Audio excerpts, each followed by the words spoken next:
Hello, everyone. My name's Hank Suttala, And I'm Casey McBride. and we're here with an episode, a long overdue episode of Stir Crazy Shamans.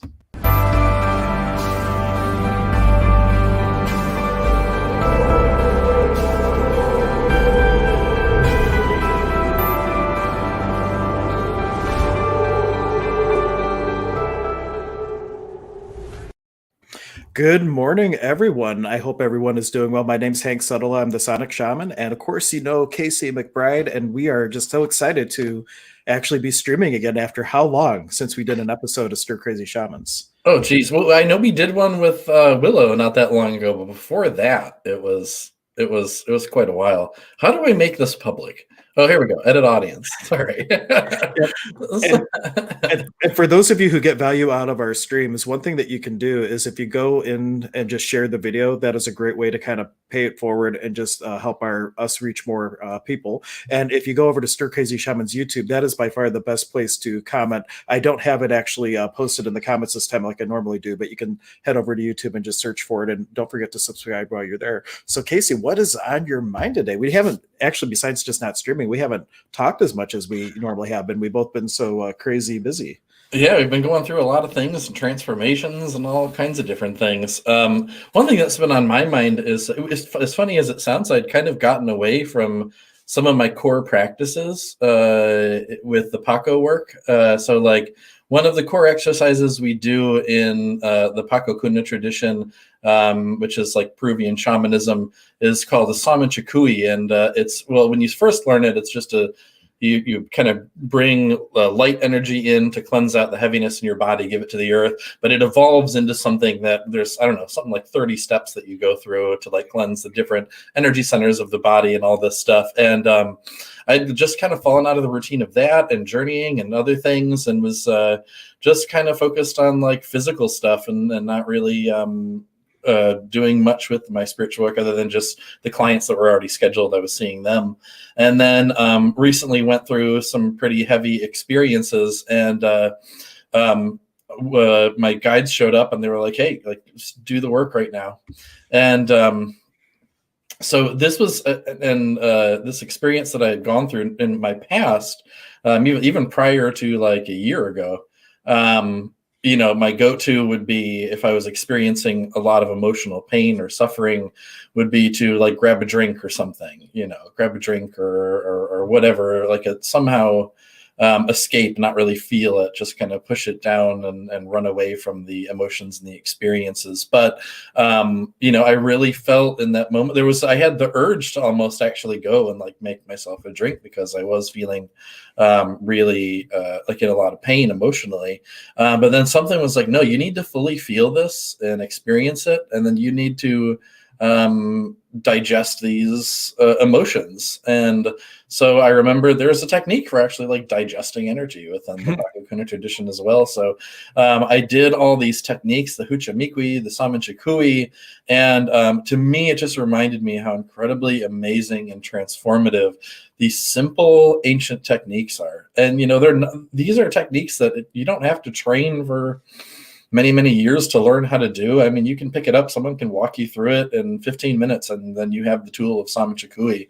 But man, in terms of transformative powers for your mental, emotional state, they are absolutely incredible. I mean, they can bring you from a place of pain and anguish to a place of peace and joy within just a few minutes, if you really allow yourself to fully experience their power. And so it has just really given me so much more appreciation for how powerful this work is for not just myself, but for everyone that I share it with as well. Well, and two things. One, I'm glad you didn't pick up the drink. For those of you who don't know, I've been sober 12 years, and alcohol was a nemesis of mine. And it can be a slippery slope depending on the person. But more importantly, bringing up these powerful tools and pointing out that people don't need to train for years and years and years to be a Paco to use them. Casey and I were talking about doing a Zoom class, and we haven't talked about this yet, but Saman Chikui sounds like a pretty good starting point for offering a class to teach some of these tools that are in this tradition, and not just to the Paco tradition, but we can pull tools from all kinds of different places to start making them available to people.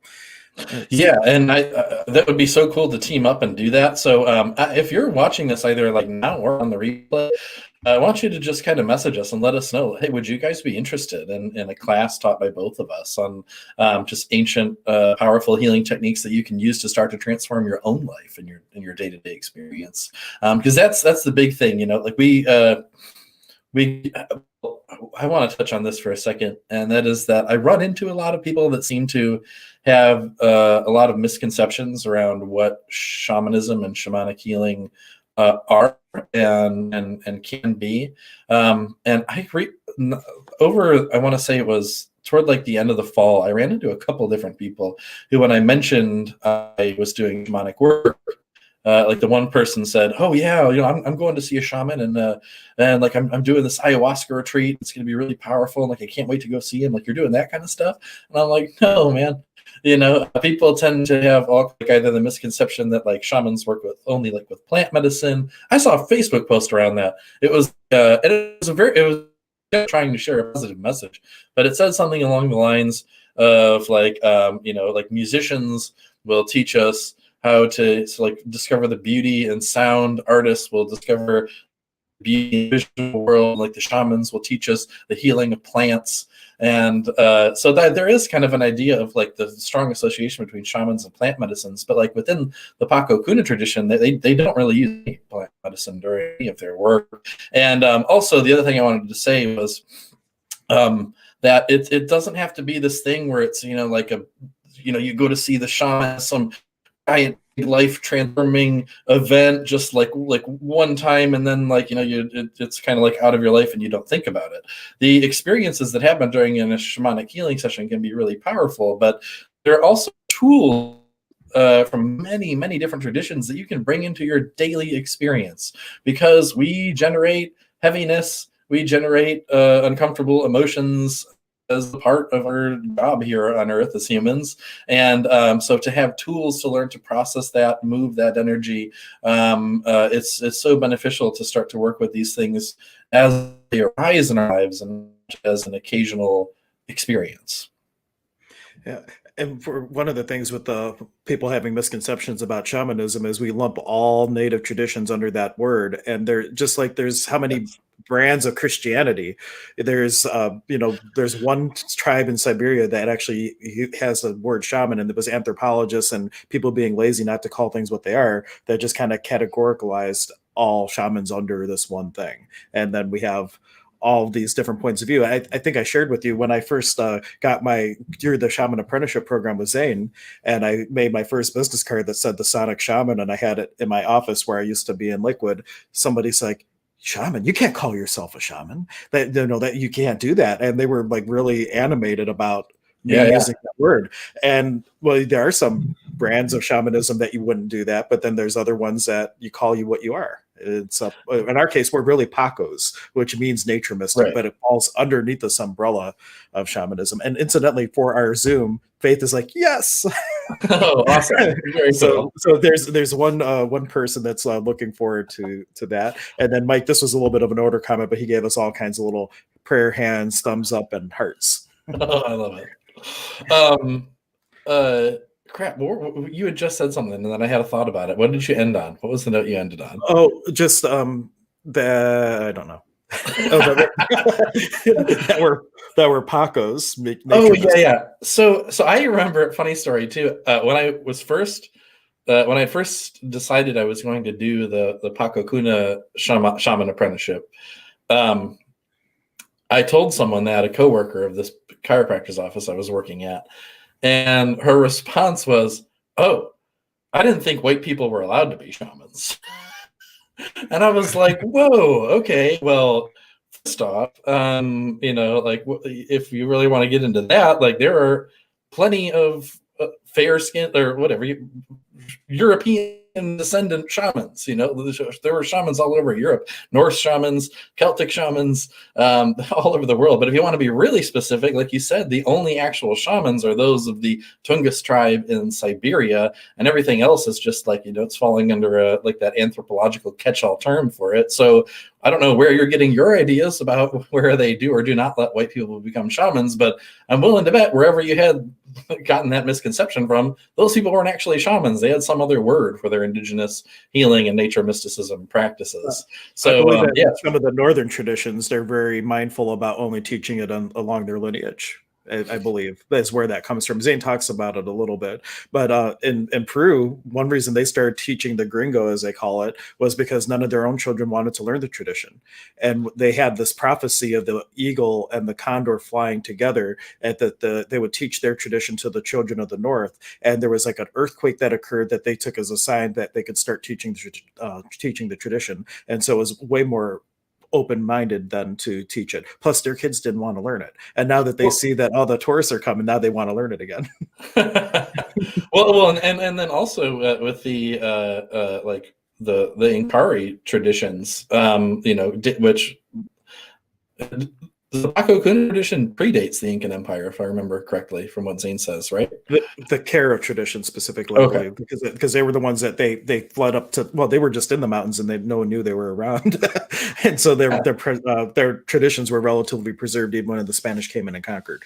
But the people of Peru are very open-minded in terms of their spirituality. They like the Incan Empire, they had the gods and goddesses of all the different traditions of all the people that lived there in their temples, and so they were very they were very much, and we said it before, but they had the mindset of in the differences there is the gold, and it's very cool to find what we call like these secondary independent reinforcers, where, for example, in the Paco Kuna tradition, we have these energy centers that exist in different spots on the body. Like one of them's like right on the navel, one's right on the tailbone, one's up here by like the three eyes. And those are similar places where there are like these energy centers and the chakras within I think the chakras are Hindu. I actually don't, that's funny. I don't know that. They're from India, I believe. There's the main place. But anyway, so you see, two completely different parts of the world, similar ways of describing these energy systems, even though they're very different. And because they're similar, they're like these, you have these circular energy centers on different points in the body, and because they're like in such similar places and they associate with the different elements, just like the chakras and all that, you say like, wow, like there's really something to that. But in the difference in the fact that the Nawis are more like lenses and eyes through which we project and perceive energy, and the fact that the chakras are more like swirling pools of energy, that's where you find the gold. That's where you find real truth and new information, and bring new light to something where you can experience more of the truth of reality. Yeah, the Pacos get pretty animated. If you like and compare, like one comparison people would make is the Encantos, angels, or actually bad example, Apus, right? Or mountain spirits. And some people were relating, oh, those are like our guardian angels, and they were like, no, an Apu is an Apu. Your angel is an angel. They're different. And that, again, like you said, the differences are in the gold. Nawis are how energy comes in and out of your being, and chakras are almost like the energy distributions part of it, and they work similarly and in tandem with one another, but two completely separate purposes in a way. Yeah, so it's so cool. It's so cool to see that, to see how such an ancient people were so open to incorporating the spiritual experiences of all those around them, and that they came across, and not just remaining exclusive to themselves. And then you see that today, both in sort of the collective unconscious, you see sort of this global reconnection and awakening, where even when people are having their initial spiritual awakening experiences, people who aren't or even necessarily spiritual or have never really studied that stuff, like myself, I had, when I went through my first spiritual awakening, I was having visions of the Buddha, I was having Kundalini experiences, I was having experiences from like all kinds of different traditions, and then would research it and find out like, okay, wow, this is where this comes from. But then on the physical parallel of that, we have us all sort of, we have access to all the information of all these different cultures and places through our connection via the internet, which is really interesting, because the internet is a tool that can be used to help connect unite people. It's also a tool that's used to drive people further apart. So, but it's just interesting to kind of, to me, to see that parallel between the opening of the collective unconscious and then the kind of consciousness on in the realm of like the internet as well. It's really cool. Absolutely. It's kind of like the left side of the Mesa. It's the raw, undomesticated power of the universe. It doesn't care how it's used. It just wants to be used. It can bring people together or bring people apart, but it's our own personal responsibility to refine how we use it to create the, well, there is really, in the grand scheme of things, no right or wrong, but what can you do with that energy to really create lightness in your life? And that's for me, like the nice part about that. Yeah. You know, and, and, that's something I have learned a lot about lately, and we were talking about this, I think, on our stream about death and regeneration. Is that sometimes we need the heaviness or the bitterness of life in order to appreciate the lightness or the sweet, and I now see opportunities when I do experience hucha or heaviness within myself. If I see this around me, instead of seeing that as something to try and like escape from, again, I see that as an opportunity of like, wow, how can we transmute this to turn this back into light? And when I do return to that space of feeling light, how much better is that going to feel now that I've experienced that heaviness, to kind of give it some perspective? It's really cool. It would be the sweetest Sami. Oh, yeah. Yeah, absolutely. I think for those of you who didn't catch that, I would definitely encourage you, if you go back on the YouTube channel, I'll show you what the picture looks like if I still have it. Maybe I don't. But Willow, she's amazing, and the conversation just really gave some perspective. I think she used an example of a horse, and like one horse got what it was supposed to get right away, and another one had a little trouble, and another one had to work really hard and really hard and really hard, and then it ended up exceeding the performance of the other horses. So sometimes that hucha, the things that are heavy, the things that we think we don't really want in our life, those are the things that will, in the end, help you live a life that you never could have imagined had you not had that heaviness. And that's like the kind of the duality. In the absence of that which you are not, in the absence of that which you are not, that which you are is not. And to that heaviness allows you to experience the opposite of that in terms of duality in ways that are just off the hook. Yeah, and we need, like that duality is part of experience. I think, and also there's a misconception, at least I had this misconception too, of when I was first listening to all of these gurus talk, right? They would always talk about, transcending the ego and being here as purely the illness and the oneness. And when you get to that point, when you stop identifying with the mind and the ego, it's not like you're not a part of duality anymore. It's that you can truly appreciate every aspect of duality. When you're fully identified with the mind and the ego, you have these judgments that you believe to be true and to be real of things like, this is good, that's bad. I categorize as like, I like these things I don't want in my life, I hate them, I'm going to fight them and resist them. And when you start to put everything into these like categorical little boxes like that, you cut yourself off to large portions of reality and experience. And when you're in a state of true acceptance, when you're not identified with the thought stream and what it tells you, because it will, the mind is going to tell you what it likes and what it doesn't like. It's going to judge things immediately. But when you're not identified with that flow of thoughts coming through, and you can truly experience things for what they are, then you can experience everything as beautiful, even the pain. Even the pain can be beautiful. I really like, I've quoted it before from Neil Donald Walsh, where it says you can experience all life as pure experience. You can label it however you like. You can label it all as perfection. It's our lenses that we look through that taint it to have your light, really. And I'm getting pinged. I have like all these pings happening in the background. Oh, and I just Dean Phillips here says, I've been seeing the Condor a lot lately in meditation and TV. The Condor, Dean, are you a Paka? Do we know this? Do you know who Dean is? I don't know who Dean is. Okay, welcome, Dean. So the Condor is really, so how does, they're like the organizing principles of the universe, like an archetype that's an organizing principle. In the Paco Kuna tradition, we work with the Condor a lot in healing work, and one of the sort of methods that we go through is to help reprogram cellular memory. And the Condor just has this beautiful energy of helping to expand the medicine within our body. So like, say, for example, you're feeling a lot of fear, and that fear kind of lives like right here in your solar plexus or something.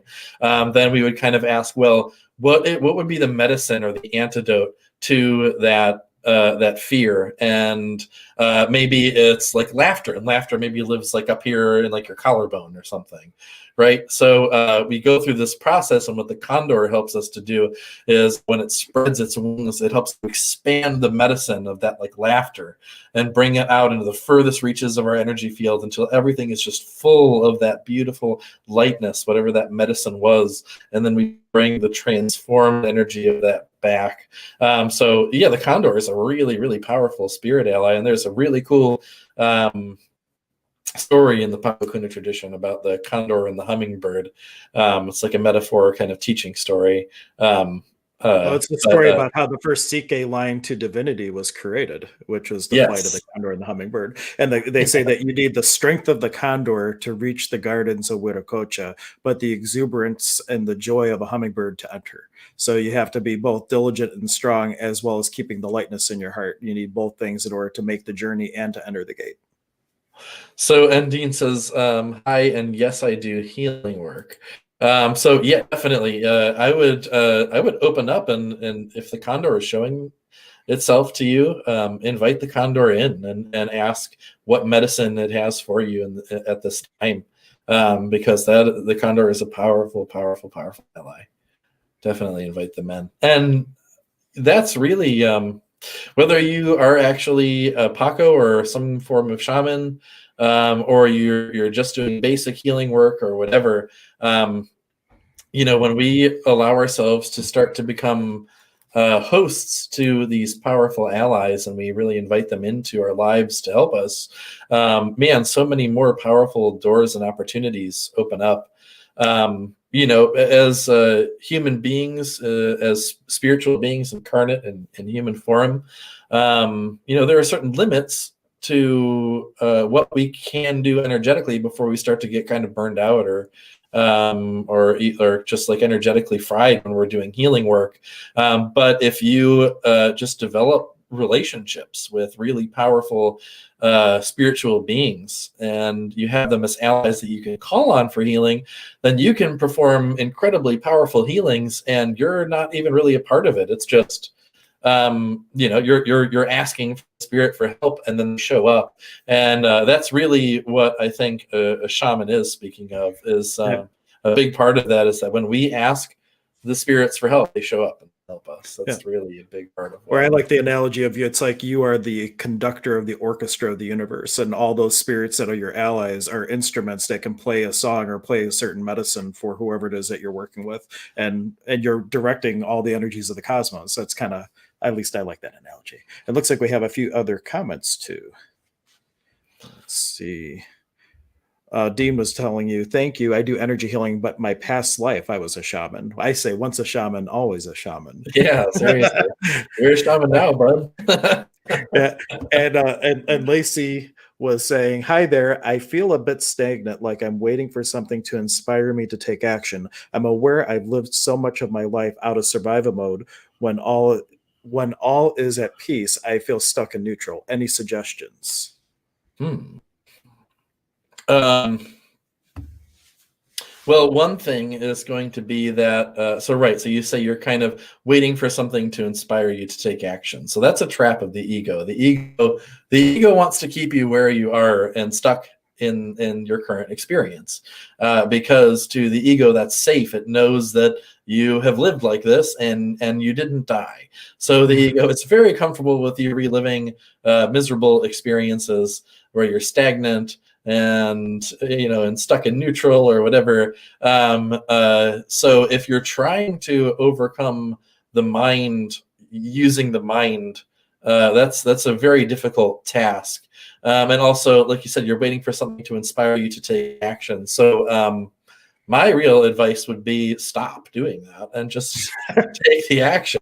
Because like I said, and even if something did happen that inspired you, right? If you're functioning out of the state of identification with thought form in the mind, so maybe your mind allows you say, you're so sick of all this, I just need that thing to happen, and then I'm going to do it. So then your mind allows you to perceive some sign that it's time to take action. So you take action, you get there, and for a while, everything's kind of new and you're experiencing this different reality, and maybe things are exciting for a while. And then because you're still functioning from the mind, you settle in and you get bored, and now you're stuck and stagnant at that level, right? And then you're, okay, well, what's the next sign? I just want this next sign to say that it's time for me to take action again and go to that new place. And it's just going to be that cycle that goes over and over and over again. So break out of that, and instead, learn to enjoy what's right here, right now, because your experience here, wherever you are, can be absolutely beautiful. It's only when we label things as boring or stagnant or stuck or whatever it is that they are that way. You can choose to label things as beautiful, as exciting, as wonderful, as perfection. And when you start to have gratitude for example, maybe you want more excitement in your life, whatever that means to you. Whatever excitement you do have, go for a hike at your local park, walk up a hill, you feel your heartbeat, you're exhilarated. Be extremely grateful for that when you're feeling that. And then when you have those moments, instead of feeling like I'm stuck, I wish there was more going on, then, sit and think of, oh, I'm so grateful I was able to do that, go on that walk, and it was beautiful. And I felt so alive on top of that hill with the wind and the sun. And the more you feel grateful for that, the more you are going to bring in that type of experience into your life. But it starts with being present and being grateful for what is here already. Yeah. And I would ask the question, what energy could I be to have a different experience in my life that is lighter? Or what energy could I be to have an experience of my totality of who I am, or who I have the potential in becoming? And asking that question as you go throughout your day, the universe is now going to start responding to that question by giving you things in your reality that match that question. And then it's a question of feeling what's light. And it takes practice. Sometimes you have to ask, do I choose this? Do I choose that? Which one feels lighter? But once you get this binary code down, things will just sparkle to you. I call it shining. That things will be like, ooh, I know that matches that question, and I'm going to follow that. And you just start choosing the things that create lightness around that question of stepping into your true self. And then it starts to just be this exponential multiplier effect of possibility. Anything else on that before I see Dean was commenting about he's being guided towards the shaman side? Well, since I brought it up, I'll bring this question up. And Dean, I know you said something about medicine wheel. That would be more the northern tradition, but just an FYI, this is really ahead in time a bit. But March 13th next year, my teacher, Don Zay Kerfman, we're starting our next apprenticeship program. So if you want to save the date, see if that feels like for you. That's the southern tradition. We don't have a medicine wheel in our tradition, but there is all kinds of awesome things in that as well. And who says you only have to learn one type of shamanism? So that would be the other thing too. And I can't recommend enough, if someone feels called towards deepening their work, their healing work, and especially if you feel called to shamanism, man, Zane is an incredible teacher. I never thought I would find someone that would be able to teach me. Yeah. There's no words that describe Zane. Yeah, really. I told Casey before he even got in the program, like, you don't even know the depth of the man's mind. And once you're in class and it's supposed to be a 15-minute class and somebody asks a question that creates a 1-hour tangent of amazing information that would never have been given if someone didn't ask the question. That is the most important thing anybody can do in their life, is start to ask questions other than the question why. Why is a separate animal altogether? But starting to question things and really being open to receiving information but not an answer, that's the key. Because when answers, we decide, we conclude, and we put into limitation and things into a box. But if you ask a question and just receive the information, it's a whole different world. And Zane is amazing. I can't even stress it enough. It really is, man. And and it's amazing to me that such an incredible, powerful teacher that I'm the teacher that I've been looking for since I started walking down my spiritual path. It just showed up. I reconnected with Hank, and then it's like, oh yeah, my teacher Zane's going to be teaching in a couple months. He's going to be starting this apprenticeship, and there have been so many incredible synchronicities around this, and I haven't met anyone from this apprenticeship either that doesn't have some kind of incredible story around how they came to discover Zane. Like spirit leads people to Zane that are meant to work with him, and it's always, yeah, like everyone Probably is, all the people on the stream right now. You're being led to But and when I do have it up, I don't have the thing up yet, but it's going to be, the registration will be on emergenceofbeing.com. That's the website where we house everything. So like all Casey's live streams, all my personal live streams, Stir Crazy Shamans, Dr. K, everything is on Emergence of Being under live streams, and all the classes and everything will be there too. Like our Sama Jakui Zoom that we're going to do, the apprenticeship starting next year, all that good stuff will all be on that website. And it looks like Faith was going off topic.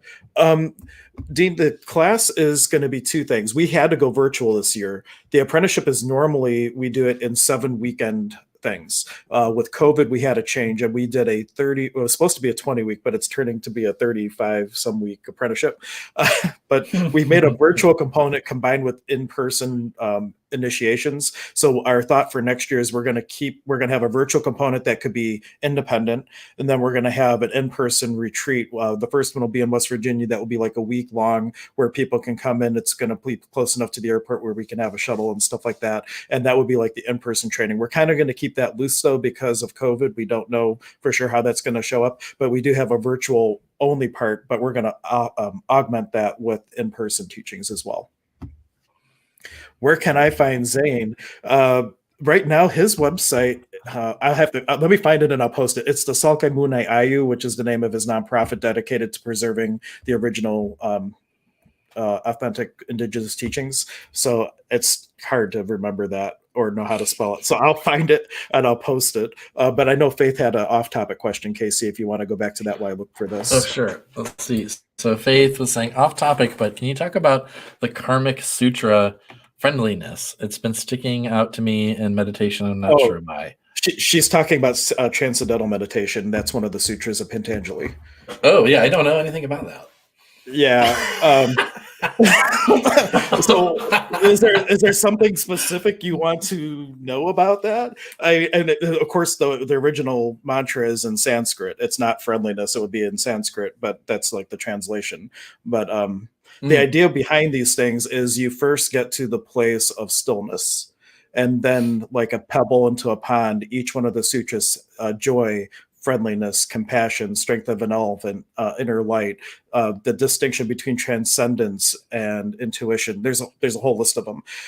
But it's more about the vibration of the word. You'll get to the point where you're using those sutras and you're not saying the word anymore, but you have the energy of it, and it goes into your other than conscious. And everything that doesn't resonate with friendliness starts to get shimmied to the top. So it's really an inner work process, because as you drop these sutras in, everything that's heavy, all the huchas that can't hang with friendliness start to bubble up. And then you get to experience those things bubbling up and going, oh, yeah, let me do that. We call it the monkeys are heaving the boulders when I took my meditation class with it. And the thing is to be really diligent that when you use these, when you first start that particular process of meditation, it can create a lot of anxiety for a lot of people because all that stuff comes up. So you want to do that meditation along with other tools to start transmuting those boulders into light. As those things come up for you. But that's what I'm familiar with. I'm not officially trained in transcendental meditation, but I have learned it through a 2-year program that incorporated transcendental meditation into their teachings. But they didn't call it that. They just called it meditation. And then I found out after the fact that it actually was transcendental meditation. Very cool. Well, it would first, when you talked about like the dropping the words into the stillness, I wasn't thinking about bringing up the heaviness, but I was thinking about the tools that we use in the Paco Kun tradition are intention and perception, right? So this is a completely different thing. But when you're trying to create change in the universe, whether you're performing a healing or you're trying to manifest something, bring some more of something into your life, the setting of intention we think of as like the dropping of a pebble. And so this whole universe, this field of living energy, which we call the Kausai Pacha, is, and Zane doesn't teach it this way, but the container for that is the space. It's the space of consciousness, which is us, right? So we're connected to every single aspect of divinity and creation.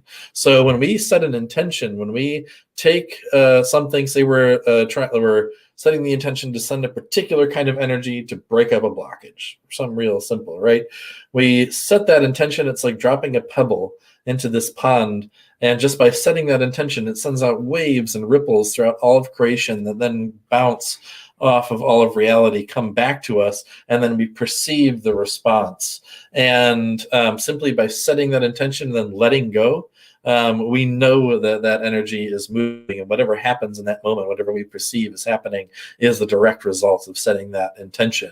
And so in that way, like, that's one of the ways that shamanic work is so powerful, is that they kind of bypass a lot of things, like in prayer, like prayer they use in the West.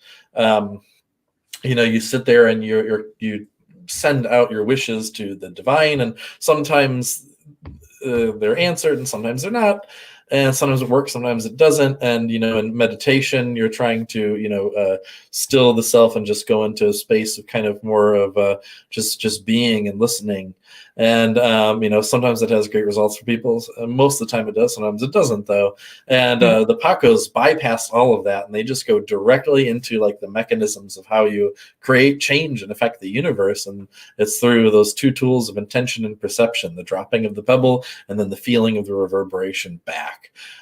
So in that way, it's a really powerful way to create and bring about anything. Yep. And I posted Zane's website in comments. I have it up there again. It's tsukaimunai.com. But here's the thing. The apprenticeship that's on his page now was from 2018. So you're way better off going to my website for actual classes as they come out. And he's actually taught some one-off things too that never made it on the site. So that's why he has me in his life. So I can do that stuff for him, but I put it on the site that I have access to update. Very cool. All right. All right, and Faith, I hope that answers your question. And if not, I got all kinds of off topic about that, but well, see, that's the one thing though that Zane has talked about this too. That from the beginning there was like different star seeds of man or whatnot, and maybe he used different words, but they each had like a little section where they were looking to refine a particular gift. So like in the South America, they have like intention, and then like in India they have meditation, and like they all have these different things. And now we're becoming the rainbow tribe. We're all coming together, sharing our gifts. So it's not that, and that's where it's really even more important, like we were talking before, the differences. The gold is in the differences. So we don't want to relate away what our specialty is looking at something else. What's really the difference? What can I learn and incorporate into my practice versus, well, I don't need to learn that because it's so close to this, I can just use this. No. Like, learn it and then start to incorporate and start to blend these things, because that's where the gold and the magic really is, because we're unifying again as the rainbow tribe. And that's why I'm so glad that just through sheer, like, not even planning it out to happen that way. I never sat and planned to like learn from all these different traditions. I just kind of picked things up as I went along and experience happened. But, I started out studying in a Zendo. That was one of the first ways that I started to learn about energy and consciousness, was studying in a Zendo. And so practicing Zen meditation and Qigong. And then, I learned about working with Kundalini energy, and came across shamanism, and have worked with, things that aren't really official, like religions or modalities, like a lot of different, like the one was that Avatar Energy Mastery Institute, and then like hypnosis. So I did a deep dive into hypnosis, and having learned all these different ways of interacting with that which is sort of outside of, not even outside of the physical, just I knew there was more that needed to be explored. And so I'm so glad that I did have sort of experiences with many different traditions to see how they all kind of interrelate, but also that, that there are there's so much we can begin to piece together, and so much beauty and magic we can create when we explore more than just our one little thing that we were given. And the thing that I love that you went and you kind of fell into things that I didn't fall into. When we start comparing notes, we can find, I studied all this, and all out of all this is what's most relevant to incorporate into the tradition. And we kind of fast track, like instead of me having to go learn hypnosis and things, Casey can give me like, here's my cliff notes. These are the points that are really good to incorporate into the Paco tradition. And the same thing, like transcendental meditation. There's little points that I can give you, then you didn't necessarily study that. And we can really complement each other's knowing. And Dean, I'm going to put your comment up. I personally don't know this because I haven't studied much of the native tradition other than building sweat lodges. What does the painted face mean, or skull face mean on a Native American? Casey, any idea on that, or any listeners that know? I think he's. Are you referring to like Dia de los Muertos, the Day of the Dead, like painted skull faces? Is that what you're talking about? That may be what he's referring to. You know what I mean? Well, the Day of the Dead, like they have all the different painted skulls and things for all. But they kind of paint their faces to look like a skull. That might be what he's referring to. I think people do that so that the dead feel comfortable coming out, but I don't really know for sure. Yeah, other than the movie Coco is the most knowledge I have about that, and I don't know how much Disney really researched that they made the movie, but it is a great movie. But yeah, wait, what's the movie called? Coco. Oh, I thought you said Coca. No, Coco's not my mind though. I was gonna say Disney has a movie called Coca. What? there should be.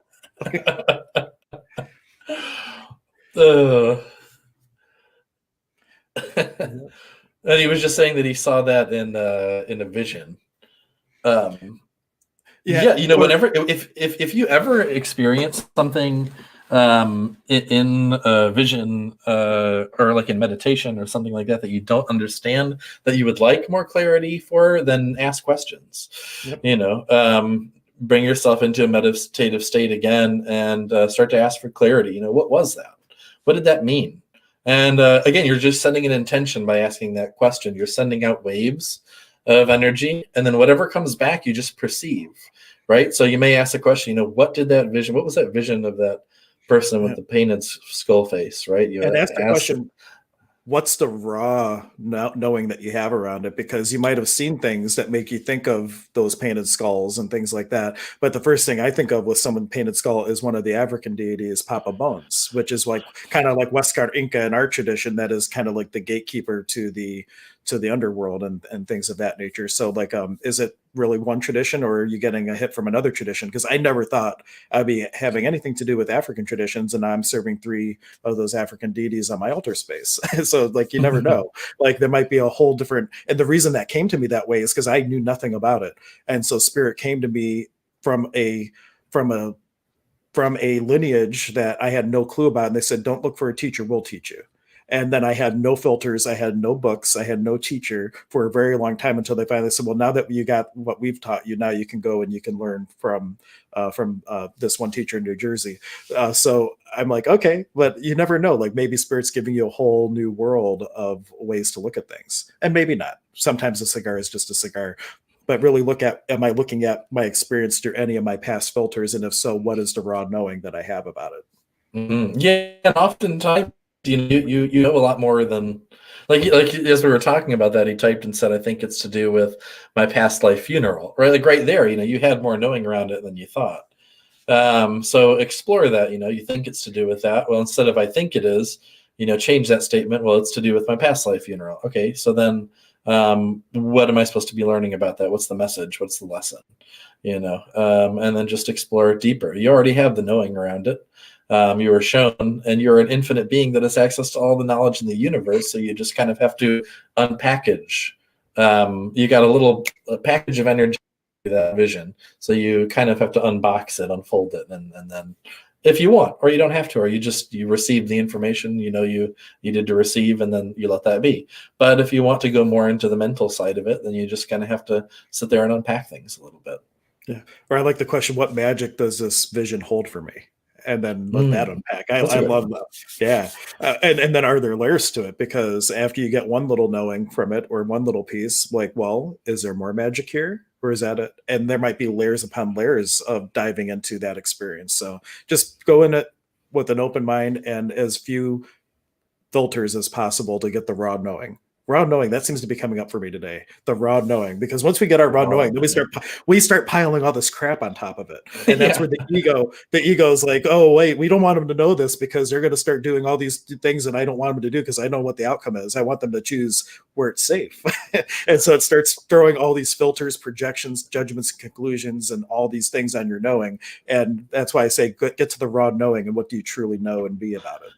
I tell you what, when I was when I had my first sort of oneness, unity, spacious consciousness awakening, for a while my mind completely stepped out of the way, and I was just in that blissful state of literally perceiving no separation whatsoever, even if I was physically looking at something. Right?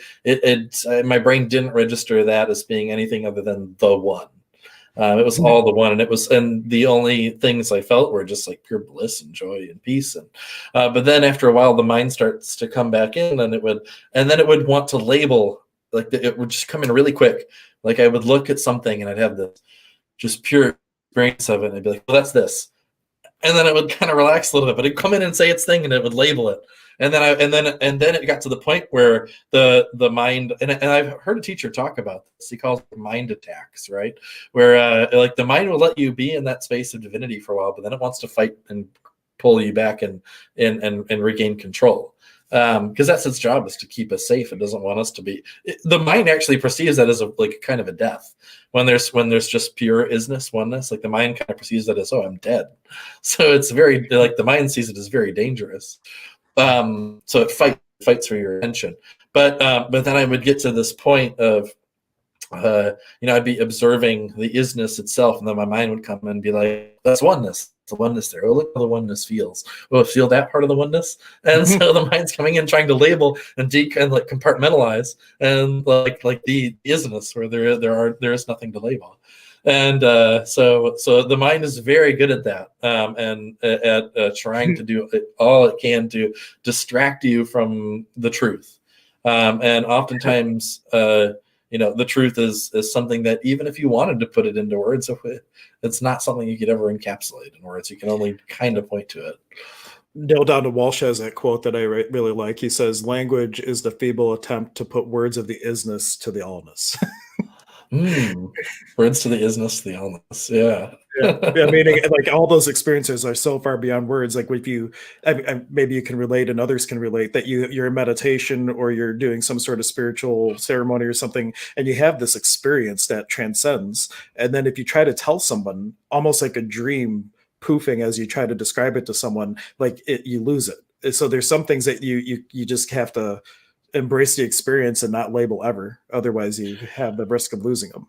Well, and that's why, speaking of, even the Buddha, like the Buddha didn't want to teach anyone for the longest time. People begged him. They were observing him. They saw how and blissful people that could just feel without even talking to him. They knew he was enlightened. He was awake, and something amazing had happened. So people begged him, please teach us, show us, teach us what you've learned.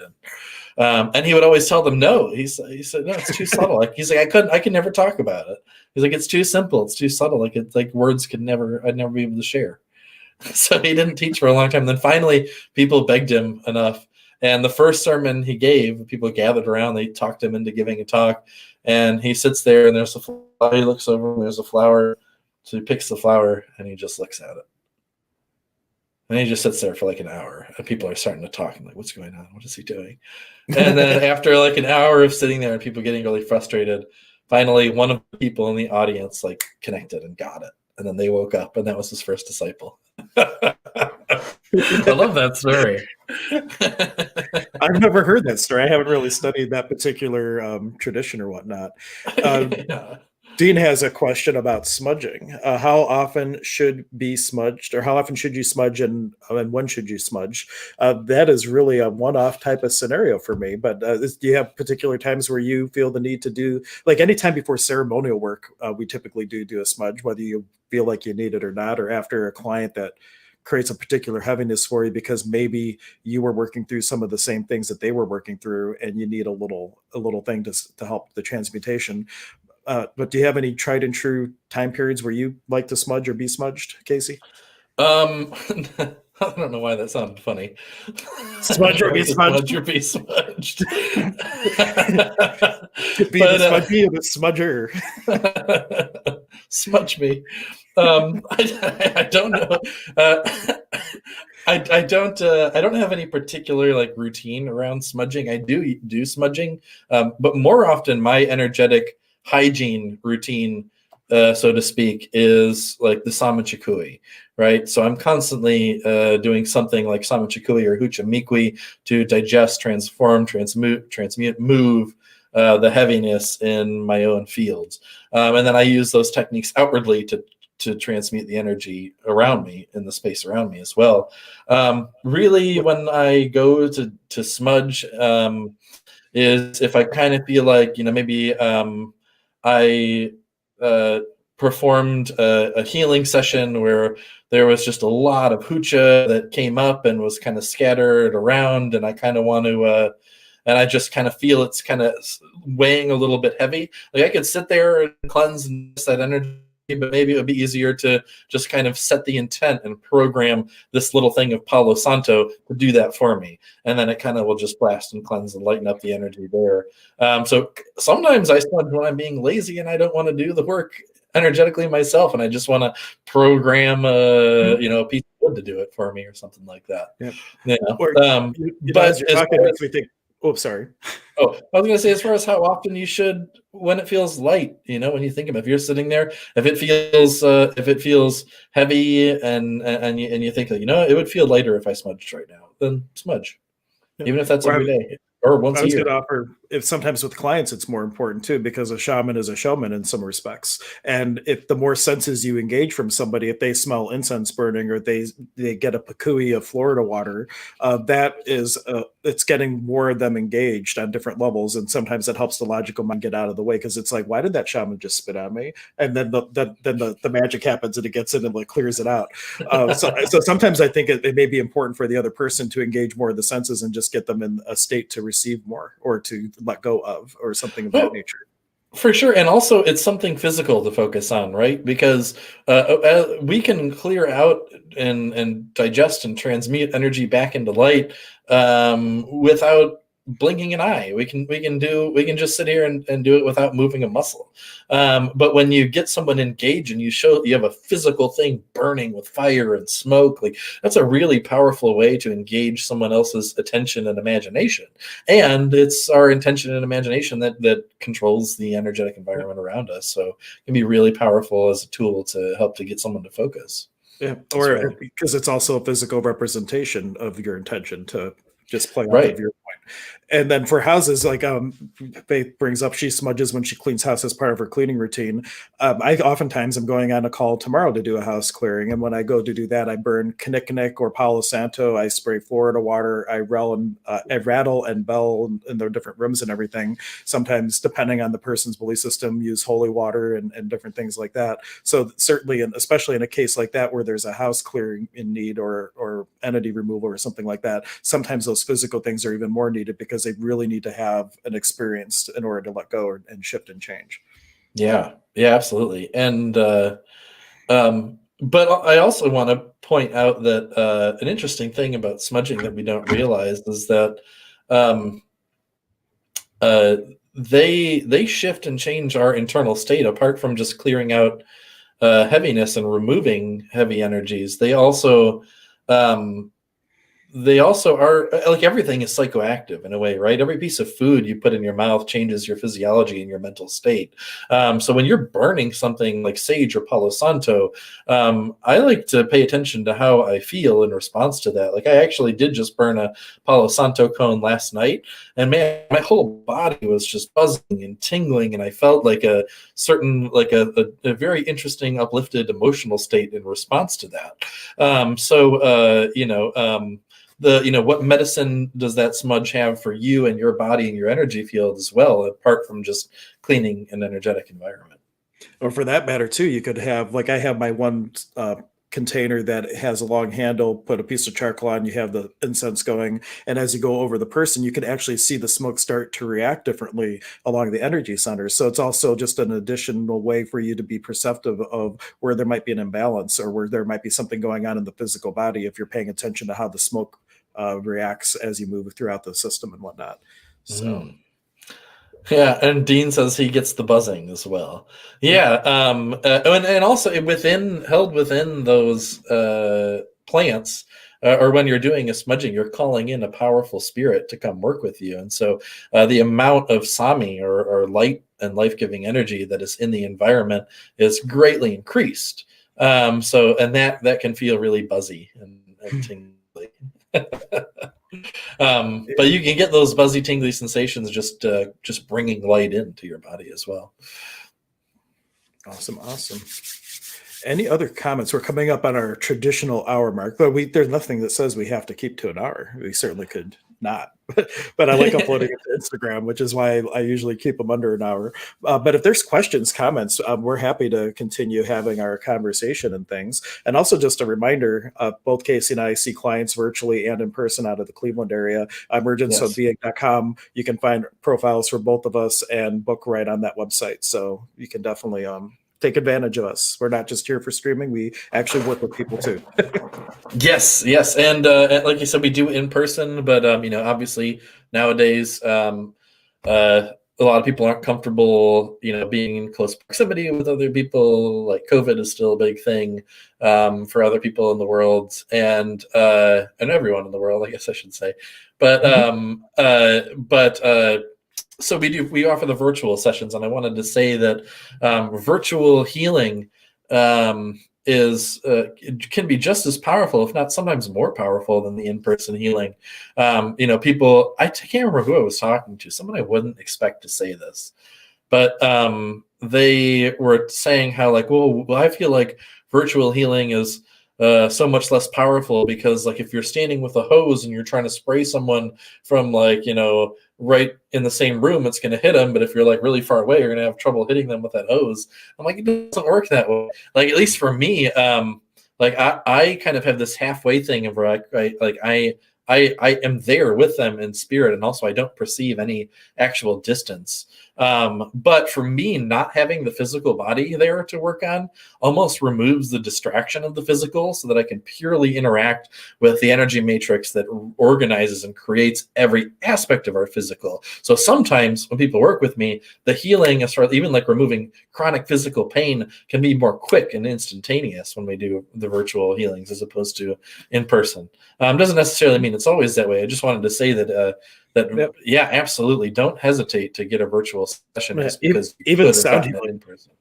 Even sound healing works virtually. An IET, which is integrative energy therapy, one of the ways they do distance healing is they get a teddy bear and they use a teddy bear as a proxy and they do the healing on the teddy bear. And the person receiving the healing has just a profound thing. The one thing that you might miss out on is the body being nurtured. That Access Consciousness talks about that a lot. But if you're sitting there and you're really open to receiving, I bet you your body can be nurtured energetically just the same as if someone's physically there. I think that's a limitation we sometimes impose upon that. Tina Marie was saying that she also experiences it as a buzzing too. Everybody is. My body will literally vibrate, especially from Access, and BIRE is biointrinsic resonant energy, which is Edward's modality, and Reiki. And now I don't know what the ADLAI is with Sage. So. Also with Sage. That's what it was. Oh, but also Sage. You gotta love Adlai. What does Adlai mean? That's Tina's own modality that she's about to create. Now you guys know the name. It is really cool, how universal these sensations are. Like the buzzing and tingling and vibrating, and we can all use those words to describe these experiences of energy, and how so many people experience it almost the same way in terms of at least the way we describe it. So it's really, really cool to hear that. It's one of those secondary independent reinforcers that we all independently experience energy as very similar sensations. It's really cool to hear that. Yeah. Absolutely. And Tina gave us a little smiley face. And Dean was saying that he tries to travel to them for distance healing. If you can, it's and even astrally, as I think you, I mean, that is you just go to them wherever they are, and all they need to know is the time to receive. I've even done distance sessions when we weren't able to line up in time. Like I was doing the session and they couldn't be receptive, but they later that night went and just sat for a half hour or however long the session was and just received it. And it was just as potent. Like you don't, I think it's ideal if people can be lined up on the same time, but it's not necessary because in this ever present moment of now, what is time? What is space? Right. What is distance? It all really is irrelevant. The key is the willingness to receive. That is, people bring their own healings with them in that respect.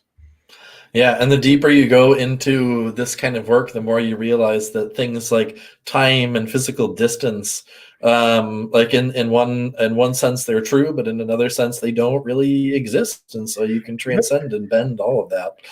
Yep, we should tell the story. We were scouting a location. This is like a pocket of physical space that just disappeared on us. Paint the picture. But Casey and I and my son Max went to was it Nelson's Ledges, I believe, to scope out this space, and it was like this amazing sacred space. And we found the spot where there were like two CK lines, two ley lines, similar term, different things though. But there was these two CK lines that were crossing, and then there was a what I would call Texas CK line, like a universal line coming down through the middle. And I even mentioned like I don't think this space like this line is here all the time. And we did this whole ceremony. And my son was sitting up on this one rock, and we did this whole thing, made this Kintu ceremony. I think Casey placed his on a hollow log, and I placed mine. And there was this big tree with this giant opening that you can sit inside, and giant rocks and boulders you could sit on, and like it was this huge, very unique, distinct area with very distinct landmarks and trees and things. So go ahead. so we did this whole ceremony. Then we go back with the group, and we are looking for the spot. We were walking up and down. I mean, we were in the same place, but that spot was gone. That tree was gone. The hollow log was gone. It was maybe it was a few days to a week later or something. Yeah, we came back. Yeah, not even a week later, and this loop that we had walked around to find this spot wasn't a very big loop. It was maybe like a quarter mile, not even a half mile. I don't want to say, but we looked all throughout this spot, throughout this trail, and this area wasn't there. It didn't exist, and we knew we were on the same trail, same marking, same trailhead, little sign, trailhead, and everything. We were in. There's carvings in the stones. You can't miss it. There's apart from that area that we were in, like right before you got to that area, there were like a giant carving of a huge face and like a sphinx carved into stone in this spot. So we were in the area. We knew, and that one little pocket of reality where there was that really powerful energy, it just was not there. Didn't exist. So then I look at Casey and say, well, I'm glad that didn't happen while we were in it.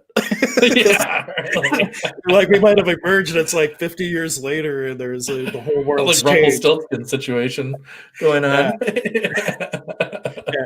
So use that story as an inspiration that life is magical and it is not as cemented into this physical reality as we might think. And if you can have an open mind and step beyond that, you can really, there's no limit to what you can do in this reality of duality.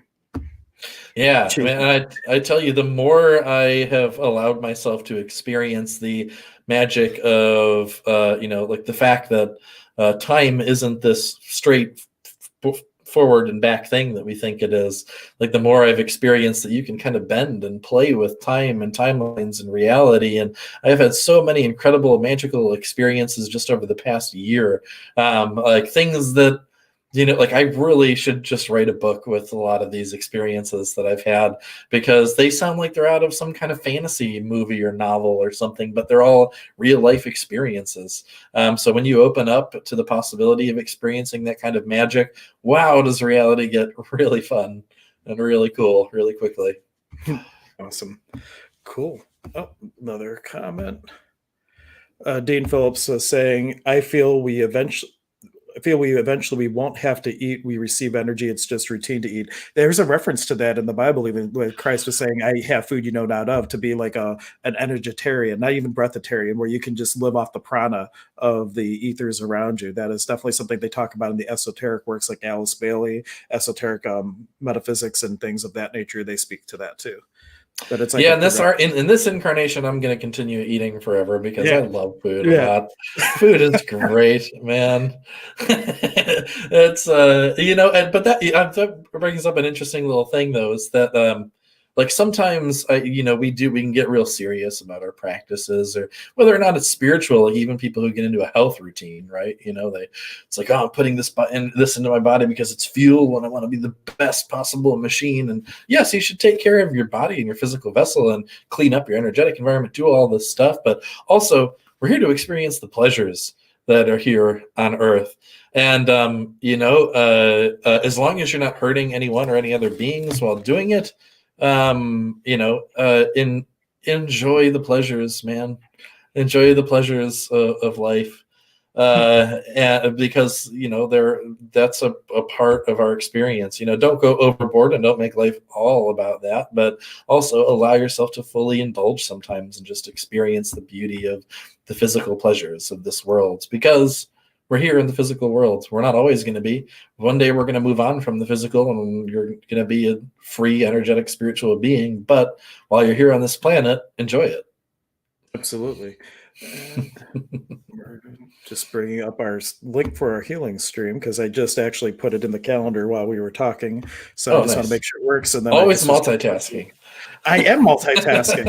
Well, because I'm thinking, like, we talked about what we were doing, and then like I might as well make the link for it real quick. So just circling back, on Wednesday at 11 a.m., I'm putting a link in the comments, and I'll put it up on the screen. The live stream that we do, it's complimentary.